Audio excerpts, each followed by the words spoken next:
Yo, and welcome back guys to another video tutorial by your one and only Coach Trifes. Today's video is going to cover the Double Cork 1080. This is also the first double tutorial, so I hope I can get it done right for the next ones to come. But before we head into it, I want to announce something real quick.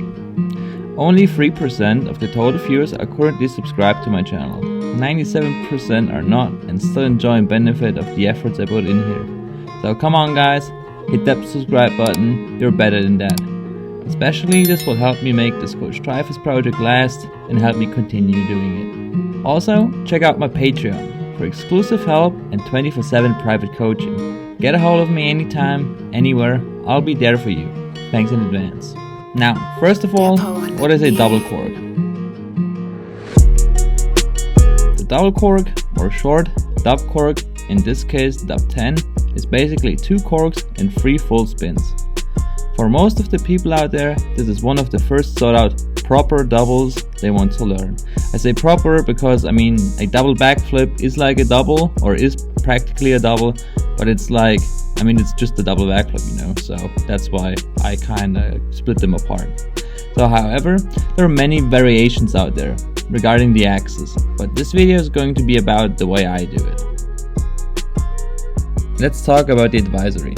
What do you need in order to learn, or more likely start to learn, a Double Cork 1080? This trick is on the advanced side of tricks and requires you to have absolutely no problems on hitting jumps, doing 360s, 540s, flips, and absolute clean cork 720s, especially technique wise. Knowing how to cork free helps, as this trick is a combination out of a cork 7 and a cork 3, but technically more likely a cork 630 into a cork 450, but more to that later on. If you can't do any of those things, you better get back grinding. Do not rush this. Honestly guys. Ideally you have experience in doing doubles into the swimming pool or the trampoline. If you have access to an airbag facility or trampolines in general, make sure you take these options, as they just increase the chances for you to land it on snow for when the day arrives and you're going to try it. Oh, and before you start thinking, damn, this kid has all these special facilities to practice his jumps, how am I gonna do it? Well, I did my first double cork, which was a 1260 back in 2009, and the only doubles I did off snow before I attempted in snow was of a crappy diving board at my local swimming pool, so don't get discouraged. If you got it in your head, you got it. Do it! Starting off with the in-run. You want to come into the jump the way you feel the most comfortable. In my case, that is coming in straight, without any curves, and with a decent amount of speed, knowing that I'm going to land at least in the middle of the landing for optimum air and space for spin cancels, or anything similar. I speak of cancels because things can happen in the in-run, or even the takeoff, that will force you to stop the rotation abruptly in order to save yourself midair with a single cork to safety. As you already should be aware of this now, attempting this trick requires a fair amount of air awareness and body control, an absolute commitment to say the least.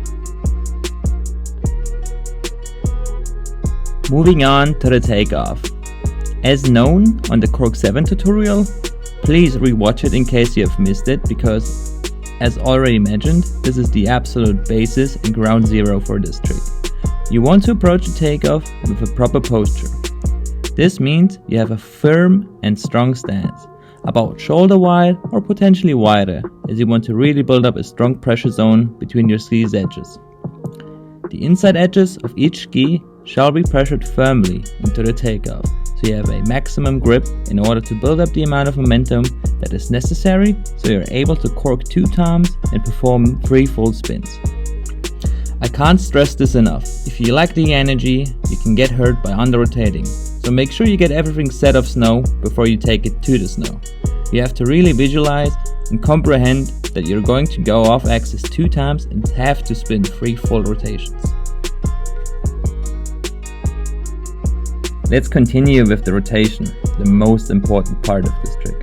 This set is pretty similar towards the Cork 7, with one major exception. This exception is your right arm and head dip. If you don't know what I mean with that, please refer to the Cork 7 video again, because it is, as mentioned, ground zero. You basically have to over-exaggerate these two actions on the Double Cork 1080 initiation in order for it to happen. What I mean by that is you want to wind up more, since you can then release more power as well as push way harder with your right arm towards the direction of your ski tails. Speaking for left spinners here, vice versa for right side spinners. Your upper body has to rotate faster as well, and simultaneously dip your head with the upper body towards the tails of your skis without, I repeat, without letting go of your hip pressure.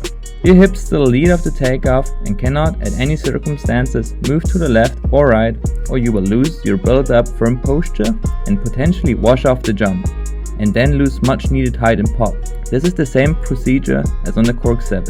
A little side tip from my personal experience: trying to look at your back right tail tip of your ski while initiating the rotation can help to hit the axis right. But this should only help as a visual orientation point, because you want to start looking ahead the second you initiated the rotation. So the main concept of how to successfully trigger a double cork 10 rotation is that you overcork the first cork. It may be hard to understand at the beginning, but it'll make sense to you the more you think about it. You want to finish the first cork by the time you come around to the 630-degree mark. This is 1 full and 3/4 of a spin. This will also be the first, or more likely second time depending on how well you are midair, where you have the chance to see the landing and quickly check for yourself that everything is going to plan, as well as to see if you have plenty of airtime left to continue. You might think at this point, what, I gotta do all that and check mid-air where I'm at? Yes. This is why I said you want to be mega comfortable at hitting jumps. Doubles look easy when done right, but require quite a lot of simultaneous use finesse. I'll let some more dubs of myself run now, so you can process what I have just explained to you, and you can observe how I do it.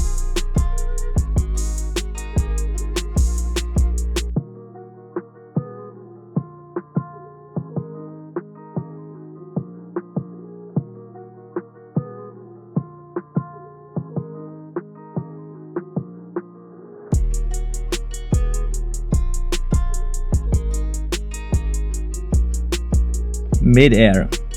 I just spoke of that 630-degree mark. That is your goal to finish the first cork by and to spot the landing so you can continue the rotation by staying together in a compact form. Best done with a grab. Having no grab will cause you a lot of issues, mainly not being able to stay compact, which leads to a loss of the momentum in order to transition to the second cork and probably end up still spinning in the first cork, which ultimately lets you land on your head. You don't want that to happen here. So this mark, the 630-degree mark, is the moment where you, as first timer, see the landing the first time, and is that only window where you cancel your rotation for when things go south.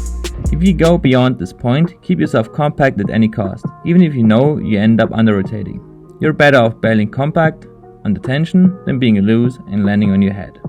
Now, as you transitioned into the second cork, and the sole reason for that is that you put so much vertical momentum by heavily dipping with your upper body and arm, you want to just slightly take your head back so you can look ahead.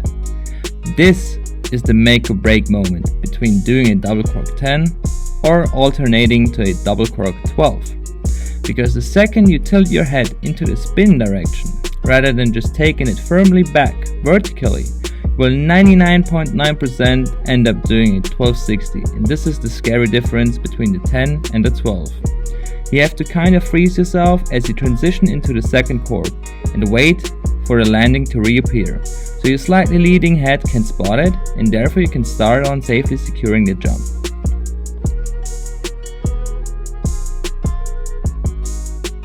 If you ask most of the people if they learned the 12 before a 10, most of them will actually say yes, as the 1080 is quite harder when it comes to this point compared to the 1260. Dub 12s are so much easier.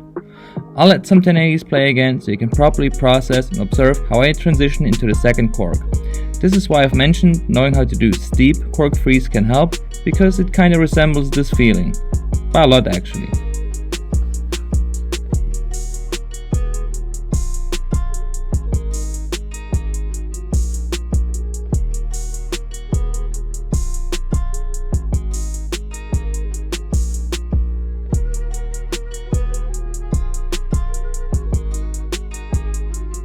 Landing. As you come around the second cork, this should feel quite similar to you now. classic cork-free exit. Spot the landing, absorb the impact, and in the best scenario, you just landed your first double cork 1080, man. Let's go! This was Coach Trifes on how to do a double cork 1080 on skis. Huge shout out to my Patreons. Subscribe to my channel for the latest videos and follow me on Instagram for all my latest activities and news about Coach Trifes and much more things. Later!